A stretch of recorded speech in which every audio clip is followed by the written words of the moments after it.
Teman-teman, saya ingin sharing soal rahasia menjadi kaya. Tumben-tumbennya ya, kok saya bisa ngomongin soal kekayaan. Soalnya saya udah gregetan nih, kalau saya nggak bersuara, nanti banyak orang tersesat. Karena di luar sana banyak provider, banyak penyaji menyampaikan bahwa kaya raya, sukses luar biasa. Hanya bermodalkan law of attraction, afirmasi, scripting. Ini kan menyesatkan ya, saya harus turun tangan nih, nggak bisa nih. Saya harus turun tangan dan turun suara. Nggak boleh cuma diam. Teman-teman, Anda mau kaya? Oke. Saya akan sharing cara untuk menjadi kaya secara benar dan realistis. Teman-teman, saya bukan tidak percaya teori law of attraction. Kalau kita berafirmasi, kalau kita yakin, kalau kita bikin skrip afirmasi yang bagus, kalau kita visualisasi, saya percaya kok semua itu. Karena kita harus menata pikir dan menata rasa. Jangan sampai mau sukses kita merasa nggak layak, merasa nggak mampu, nggak mau membayangkan, nggak merasa pede. Saya yakin kok itu. Kita butuh untuk menerapkan hal-hal positif untuk mencapai sukses.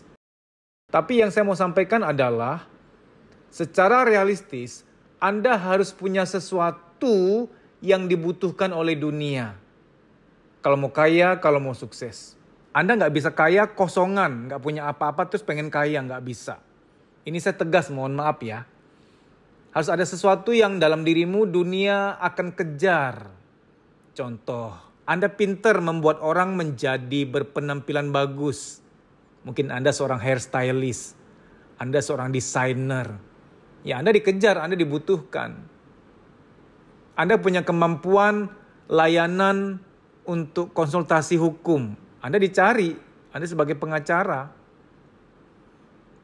Anda seorang pedagang yang pandai sekali dalam mengatur distribusi. Yang pandai membantu memenuhi kebutuhan orang-orang. Nah, itu kan jasa, itu kan kemampuan Anda. Nah, to the point ya. Sehingga kalau Anda mau kaya, Anda harus meningkatkan diri dalam hal memperbaiki kualitas diri Anda. Harus ada value. Harus ada kemampuan yang Anda upgrade. Harus ada sesuatu yang dunia akan cari, akan kejar dari Anda. Jadi hanya bermodal law of attraction, hanya bermodal afirmasi. Kalau hanya bermodal afirmasi ya, saya segera kaya. Saya punya tabungan sekian miliar. Saya punya keleluasaan dalam menggunakan uang. Saya mampu dan berdaya. Kalau hanya modal afirmasi saja tidak cukup. Saya bilang tidak cukup ya, artinya itu juga dibutuhkan. Karena kata-kata adalah doa. Tapi hal spiritualitas itu berdampingan dengan hal yang kasat mata, hal fisika. Kita ini masih nginjek bumi loh. Anda bayar saya uang karena saya berikan Anda sesuatu loh. Anda ikut training saya misalkan, karena saya menyajikan terapi soul healing bagi Anda dapat manfaat. Saya datang ke rumah makanmu, pelayanan bagus, makanan juga enak banget. Suasana nyaman. Karena kalau kita pergi makan ke rumah makan, itu dalam rangka selain makan juga membeli suasana kan.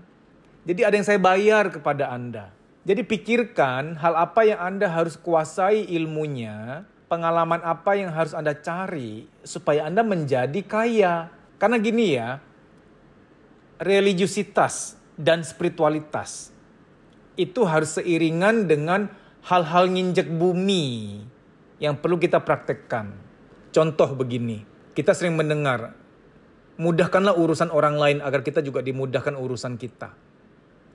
Kalau kita hanya memegang prinsip ini, terus kita nggak ngapa-ngapain, nggak kerja, nggak berbisnis, nggak berusaha, nggak beragenda, apanya yang mau dimudahkan? Nggak kerja, kan gitu ya. Kita memudahkan urusan orang lain supaya urusan kita dimudahkan, berarti kan kita harus berurusan, harus punya kegiatan, harus punya usaha, harus punya perjuangan. Saya mau menyampaikan dua hal teknis. Satu, kembangkan diri. Belajar lebih banyak. Hal-hal yang memang nyata-nyata bisa menambahkan keahlian kepada diri Anda. Ingin ahli dalam hal apa ya? Yang kedua, usaha, dagang atau pekerjaan Anda sekarang, pikirkan pengembangannya. Biar mengembang, biar mendalam. Supaya bisa menghasilkan uang lebih banyak. Kenapa saya menyampaikan ini? Karena banyak orang sedang kecewa loh. Mereka ikut kelas-kelas Law of Attraction, kelas-kelas membuat scripting, membuat afirmasi. Akhirnya nggak mencapai apa-apa karena mereka hanya fokus afirmasi. Mereka do nothing, mereka nggak ngapa-ngapain, actionnya tidak ada gitu loh. Tapi kebalikannya ya, orang yang punya bisnis bagus, pekerjaannya bagus, yang nyata-nyata sumber uang, tapi kalau dia nggak punya mentality, nggak punya keyakinan, nggak bikin afirmasi juga nggak bisa. Jadi intinya, alam spiritualitas wajib kita sentuh dengan afirmasi, dengan rasa layak, dengan rasa pemantasan diri, dengan mental yang positif, dengan afirmasi. Itu alam spiritualitas. Tapi alam nyatanya, dunia fisikanya, dunia nginjek buminya, kita harus do something dong, harus ngapa-ngapain dong. Harus bikin sesuatu yang lebih bagus, yang orang butuh. Dan yang terakhir, ini penting. Ini yang mungkin jarang orang ajarkan atau Anda sudah pernah dengar tapi Anda nggak mau praktek, Anda nggak mau tahu, Anda cuekin. Konsistensi, cinta di dalam apa yang Anda sedang perjuangkan. Sebagai contoh ya, ini sharing sedikit saja. Saya di bidang training psikologi udah belasan tahun. Anda mungkin di sini subscriber YouTube saya udah yang ikut saya udah zaman-zaman kapan ya. Mungkin ada nih dan semoga muncul di kolom komen ya biar saya mau menyapa Anda. Mungkin ada di sini nih subscriber saya udah ikut training saya dari tahun 2010, 2009. Ayo muncul. Saya pengen tahu ada nggak nih yang dengar video ini kali ini. Saya beracara training psikologi udah lama banget. Dan dalam perjalanan ya, itu di awal-awal pontang-panting itu. Bikin acara, kita bikin acara yang datang tuh sedikit gitu ya. Wah itu bisa, kalau orang mentalnya lemah bisa mundur itu. Lalu salah paham, ini bukan bidangku kan aku sering merugi. Nggak ada hasil di sini. Mau ada hasil, mau ada tidak, mau rugi, mau impas, nggak peduli. Saya lanjutin terus. Walaupun ya ada di beberapa kota yang kemudian kami keluarkan dari list. Karena memang di sana belum melek psikologi. Orang di sana kalau punya uang itu masih yang beli pakaian, ya kan, kuliner, belum bisa. Itu beberapa kota yang memang sudah kami keluarkan dari list. Karena di sana belum melek psikologi. Tapi di kota-kota lain rame, karena udah peduli. Oh, butuh terapi ya, nggak bisa nih, kulineran doang nggak nolong. Jalan-jalan doang nggak nolong, cuma senang-senang sementara. Nah, bijaksana juga dalam mengelola. Nah, saya tidak pernah berhenti, saya terus berada di bidang ini. Terus berjuang. Sampai sekarang pun, masih turun naik. Masih jatuh bangun, tapi terus berjuang. Konsisten. Sehingga mohon maaf ini bukannya sombong, mohon maaf banget hanya menyampaikan fakta. Trainer psikologi, termasuk motivator, yang keliling 24 kota, maaf hanya saya saja. Kenapa? Karena yang lain-lain mungkin ya para motivator itu ketika coba bikin training di kota-kota apa, berusaha ngikutin saya. Waduh, kok nggak bisa? Lalu mereka berhenti di awal. Kalau saya di awal pontang-panting nggak berhenti terus sampai sekarang. Nah, konsistensi, berjuang terus, rugi tidak membuat Anda mundur. Terus berjuang, berada di bidang yang Anda cintai. Ini penting. Karena kalau Anda berafirmasi, menerapkan law of attraction di bidang yang Anda nggak suka, Anda nggak cinta, juga terseok-seok, nggak bisa tuh. Jadi pastikan di mana Anda sedang berjuang, Anda memang mencintai itu memang passionmu. Karena di pekerjaan dan bisnis yang Anda nggak suka, Anda nggak cinta, bukan passionmu di situ. Anda mau afirmasi sampai doer pun, bibir Anda doer, nggak akan terjadi apa-apa. Karena itu bukan bidangmu. Jadi penting banget ya untuk mengerti bidangmu di bidang apa. Makanya tes grafologi, membaca kepribadian asli dari tulisan tangan, itu penting banget. Supaya tahu Anda nature-nya cocoknya di bidang apa nih. Cocoknya di pekerjaan apa supaya nggak salah jalur. Karena bahagiamu nanti di passionmu itu adalah energi positif. Rasa juga adalah doa loh. Ketika rasamu bahagia, maka di bidang itu banyak kemudahan nanti. Banyak pertolongan, banyak kelancaran, banyak keajaiban. Baik demikian ya, ini ilmu yang lengkap. Karena selama ini orang ilmunya nggak lengkap. Yang mereka tahu hanya afirmasi aja. Tapi sisi passionnya nggak disampaikan. Sisi cinta, sisi konsistensi. Sisi action, sisi pengembangan kualitasnya nggak disampaikan.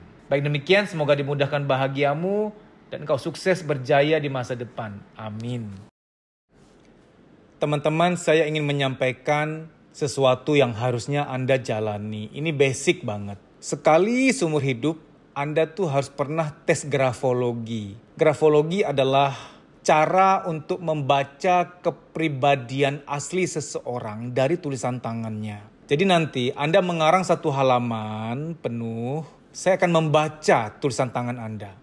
Anda tipe kepribadian aslinya apa, dan Anda cocoknya di bidang apa. Lalu kalau Anda yang belum menikah, ada bonus. Akan saya jabarkan Anda cocoknya kalau menikah sama tipe apa. Supaya nanti tuh nggak berantem terus, nggak bertengkar terus, nggak cekcok terus. Karena banyak orang sekarang nggak cocok tapi dicocok-cocokin gitu loh. Akhirnya menyesal. Nah, saya juga akan paparkan untuk kesehatan mentalmu harusnya bagaimana cara menjaganya. Disesuaikan merujuk kepada tipe kepribadian aslimu. Nah, nanti Anda akan register dulu ke panitia. Anda WA nama pagar grafologi. WA kemana? 0858 1446 1446. 0858 1446 1446. Anda WA dulu untuk mendaftar. Nah, nanti setelah mendaftar akan diberitahu prosedurnya. Setelah administrasi diselesaikan, nanti kan Anda kirim tuh foto dari Anda mengarang satu halaman di kertas kosong. Anda kan foto, Anda kirim tuh. Nah, lalu kita janjian nih. Hari apa, jam berapa, Zoom atau WA video call. Di mana saya jelaskan langsung dan kita bisa diskusi, Anda bisa bertanya. Ini pelayanan yang luar biasa ya, karena maaf kalau suatu tes, saya nggak usah sebut tes apa ya, di tempat lain, itu kan hanya tertulis aja. Kadang tuh klien bingung, ini aku mau nanya ada yang belum ngerti gitu loh. Sehingga nggak bisa nanya juga, karena kan tertulis. Ketika mau nanya-nanya di provider tertentu malah kena cas lagi biaya konsultasi gitu. Nah, kalau saya langsung aja udah, kita langsung aja saya paparkan verbal, Anda mau tanya silakan. Biar mendalam diskusinya. Kawan, ini penting banget. Sekali seumur hidup, Anda harus pernah tes grafologi untuk tahu nature aslinya Anda apa. Sehingga nanti memilih bidang kerja dan bisnis itu sesuai gitu loh. Sehingga ada bahagia dalam perjalanan hidupmu, menempuh perjuangan, ada bahagia-bahagianya. Bila Anda memang sudah berusia, sudah senior, dan Anda juga sudah cukup jauh dalam melenggang dalam bisnis dan pekerjaan, dan Anda punya anak yang baru saja lulus SMA atau sedang kuliah, untuk tes grafologi ini, tanda petik ya, nggak perlu dihemat-hemat. Toh sekali seumur hidup, agar nyata gitu loh. Arahan hidup kita tuh cocoknya menggeluti bidang apa. Supaya maksimal di sana. Banyak orang nggak sadar ya. Ada bapak-bapak, ibu-ibu pulang ke rumah marah-marah, capek hati terus. Kasihan anak jadi korban marah-marahnya. Salah satu penyebabnya adalah itu bapak-bapak atau ibu-ibu yang maaf salah memilih, tidak bahagia di pekerjaannya. Dari awal dulu memang kurang tepat. Contoh, orang seni masuk ke hukum. Ya kacau balau lah, jauh banget menyimpangnya. Orang yang gak eksakta masuk ke dunia eksakta. Orang yang gak fokus detail, orang yang people oriented malah masuk ke fakultas atau kerjaan yang detail oriented. Yang task oriented. Padahal dia people oriented. Ya gak bisa dong. Wajar banyak tekanan, wajar terjadi stres-stres yang gak perlu. Akhirnya apa? Keluarga yang kena. Karena keluarga gak merasakan aura positifmu, karena gak bahagia di pekerjaan itu. Nah, untuk kita yang udah terjadi, terjadilah. Untuk anak kita, biaya tes kepribadian itu gak usah dihemat-hemat. Itu kan sekali seumur hidup ya. Penting sekali. Baik demikian ya, semoga info ini bermanfaat. Terima kasih.